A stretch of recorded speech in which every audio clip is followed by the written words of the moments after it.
नमस्कार बच्चों, स्वागत है आप सभी का हमारे YouTube चैनल वीएस उपाध्याय पर। मैं विकास शर्मा आपको बीएससी फाइनल की फिजिक्स करवा रहा हूँ और इसके अंदर अपने इलेक्ट्रॉनिक्स पढ़ रहे थे और लास्ट क्लास में कुछ परिभाषाओं के बारे में पढ़ा था हम लोगों ने, उसी को अपने आगे बढ़ा रहे हैं। और परिभाषाओं के बाद में यूनिट फर्स्ट के अंदर देखिए क्या आता है।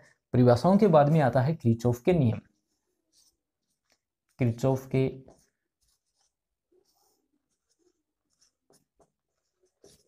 नियम, ठीक है। परिभाषाओं के बाद में अपने पास में क्या आता है, अपने पास में आता है किरचॉफ के नियम। जो वैज्ञानिक किरचॉफ थे उन्होंने क्या किया, आपके पास में जो कोई जाल होता है उस जाल के विश्लेषण के लिए उन्होंने दो नियम दिए। उन नियमों को अपने किस नाम से जानते हैं? किरचॉफ के नियमों के नाम से जानते हैं। देखिए किरचॉफ के दो नियम है। सबसे पहले आता है किरचॉफ का प्रथम नियम। किरचॉफ का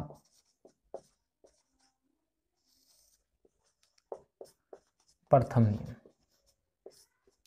किरचॉफ का प्रथम नियम। किरचॉफ का जो प्रथम नियम है इसे अपने अन्य नामों से भी जानते हैं, जैसे संधि का नियम, या हम लोग इसे कहते हैं धारा का नियम। तो किरचॉफ का जो प्रथम नियम है इसे अपने धारा का नियम या संधि का नियम भी कहते हैं। देखिए आप लोगों को मैं बता दूं कि अपने किरचॉफ का नियम आप लोग पहले भी पढ़ चुके हैं 12वीं क्लास में, पर आपकी जो ये फर्स्ट यूनिट है कंप्लीट डिपेंड करेगी किरचॉफ के नियमों पर। तो आप लोग किरचॉफ के नियम ढंग से समझना। इसके अलावा अपने जो नेक्स्ट वीडियो होगा जिसमें अपने पढ़ेंगे परिपथ का विश्लेषण इनके द्वारा, उसे भी आप लोग ढंग से पढ़ लेना, क्योंकि इन्हीं के द्वारा आपने क्या करने वाले हैं, कंप्लीट यूनिट जो है उसे सोल्व करने वाले हैं। तो देखिए सबसे पहले किरचॉफ का प्रथम नियम, जिसे अपने किस नाम से जानते हैं? संधि के नियम के नाम से भी जानते हैं। तो जैसा कि आप लोग 12वीं क्लास में पढ़ करके आए हो कि किसी संधि या नोड पर, किसी संधि या नोड पर धाराओं का बीजीय योग, धाराओं का बीजीय योग कितना होता है? 0 होता है, ठीक है। ये क्या कहलाता है? ये कहलाता है किरचॉफ का प्रथम नियम। किरचॉफ का प्रथम नियम क्या बताता है कि संधि या नोड पर धाराओं का बीजीय योग जो है वो कितना होता है? 0 होता है। और इसी को अपने जानते हैं किरचॉफ के नियम के नाम से। देखिए अगर अपने इसे दर्शाएं तो कुछ ऐसे दर्शा सकते हैं, जैसे अपने पास में ये कोई एक संधि है, ठीक है, और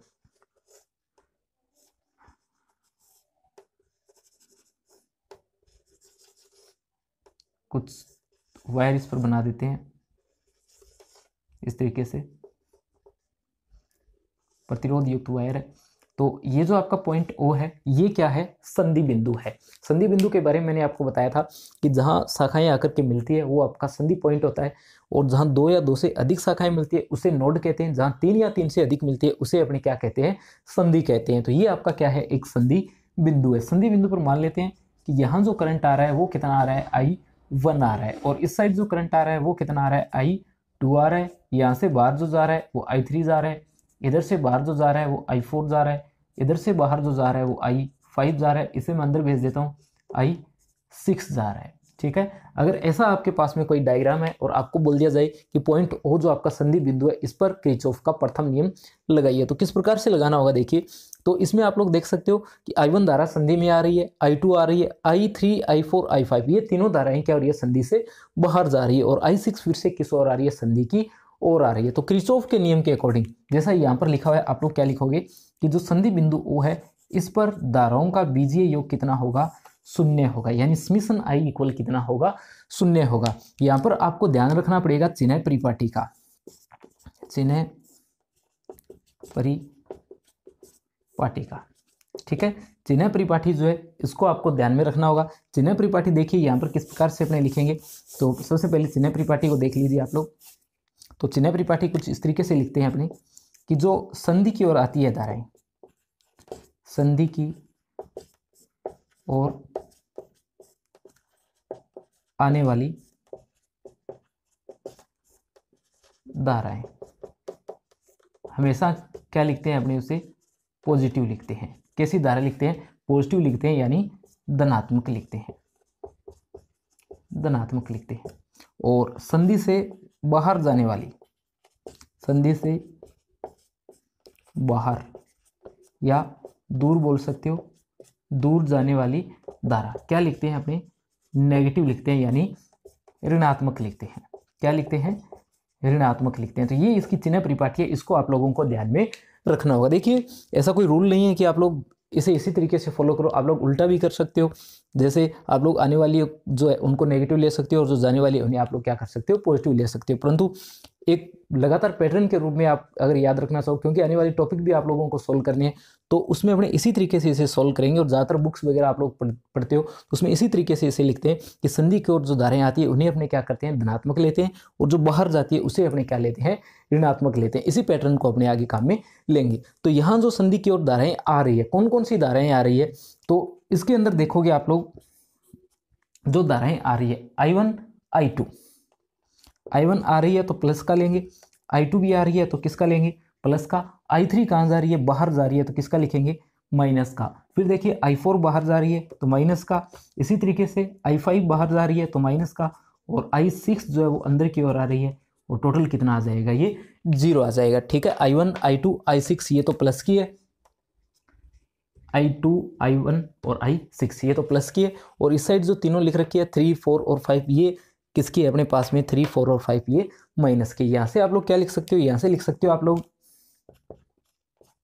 I1 plus I2 plus I6 बराबर किसके, I3 plus I4 plus I5। यहाँ से रिजल्ट निकल करके आता है कि संधि की ओर आने वाली धाराओं का बीजीय योग संधि से बाहर जाने वाली धाराओं के बीजीय योग के बराबर आता है। ठीक है, जितनी धाराएं आ रही है उतनी की उतनी धारा जो है वो क्या हो जाती है, संधि बिंदु से बाहर चली जाती है। तो यहाँ से आप लोग देख सकते हो कि उससे कोई फर्क नहीं पड़ने वाला था कि आप आने वाली को प्लस ले रहे हो या जाने वाली को ले रहे हो, पर दोनों को आपको पलटना पड़ेगा। अगर आप लोग इसे उल्टा लिखते हो, माइनस का लिखते हो, तो इसे आपको क्या करना पड़ेगा, प्लस का करना पड़ेगा। ठीक है, तो अपने क्या लेकर के चले, आने वाली को प्लस और जाने वाली को माइनस। तो इन्हें अपने प्लस का लिया है और ये बाहर जा रही है, इन्हें माइनस का लिया है। यहाँ देख सकते हो आने वाली धाराओं का बीजीय योग किसके बराबर है, संधि बिंदु से बाहर जाने वाली धाराओं के बीजीय योग के बराबर है। आपने यहाँ देखा कि जो संधि बिंदु O है, यहाँ क्या नहीं हो रहा, यहाँ कोई भी धारा रुक करके नहीं खड़ी है। ठीक है, यानी यहाँ क्या है, आवेश का संचय नहीं हो रहा है। तो ये जो किरचॉफ का प्रथम नियम है, ये इंपॉर्टेंट आप लोगों के लिए। किरचॉफ का प्रथम नियम किस पर आधारित है, तो किरचॉफ का प्रथम नियम जो है वो आवेश संरक्षण पर आधारित है। किरचॉफ का प्रथम नियम कौन से संरक्षण नियम पर आधारित है, तो आप लोग ध्यान रखोगे कि किरचॉफ का प्रथम नियम जो है वो आवेश संरक्षण के नियम पर आधारित है। ठीक है, यहाँ से आप लोगों से पूछा जा सकता है कि किरचॉफ का प्रथम नियम कौन से संरक्षण पर आधारित, तो आप लोग बता दो आवेश संरक्षण पर आधारित है। क्या बताता है कि संधि बिंदु पर धाराओं का बीजगणितीय योग शून्य होता है, यानी संधि की ओर आने वाली धाराएं बराबर होती है संधि से बाहर जाने वाली धाराओं की। आगे बढ़ते हैं अपनी और बात करते हैं किरचॉफ के द्वितीय नियम की। देखिए आगे,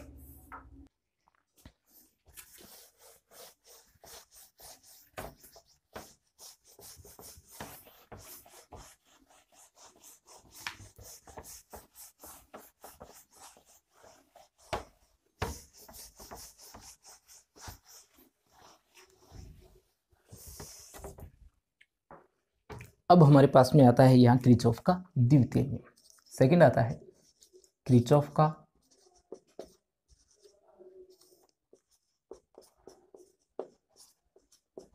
द्वितीय नियम।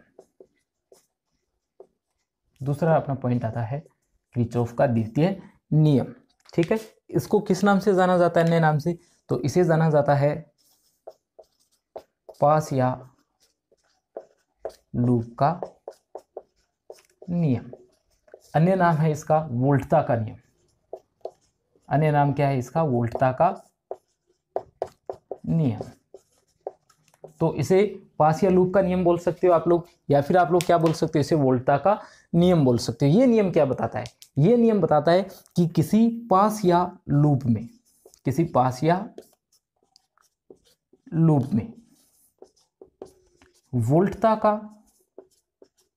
धारा की एक निर्दिष्ट दिशा में चलते हुए, ऐसा लिखोगे, किसी पास या लूप में धारा की एक निर्दिष्ट दिशा में चलते हुए वोल्टताओं का बीजीय योग, वोल्टताओं का बीजीय योग शून्य होता है। वोल्टताओं का बीजीय योग कितना होता है, शून्य होता है। यानी आप लोग लिख सकते हो समेशन v इक्वल कितना होता है, 0 होता है। तो किरचॉफ का नियम आपको क्या बताता है, समेशन v इक्वल 0। द्वितीय नियम क्या बताता है, किसी पास या लूप में धारा की एक निर्दिष्ट दिशा में चलते हुए वोल्टताओं का बीजीय योग कितना होता है, 0 होता है। जैसे अपने डायग्राम बना करके इसे समझे तो आप लोग ऐसा परिपथ बना सकते हो, जैसे आप कोई भी परिपथ बना सकते हो अपनी मर्जी से। आपको समझाने के लिए मैं ऐसा परिपथ बना रहा हूं।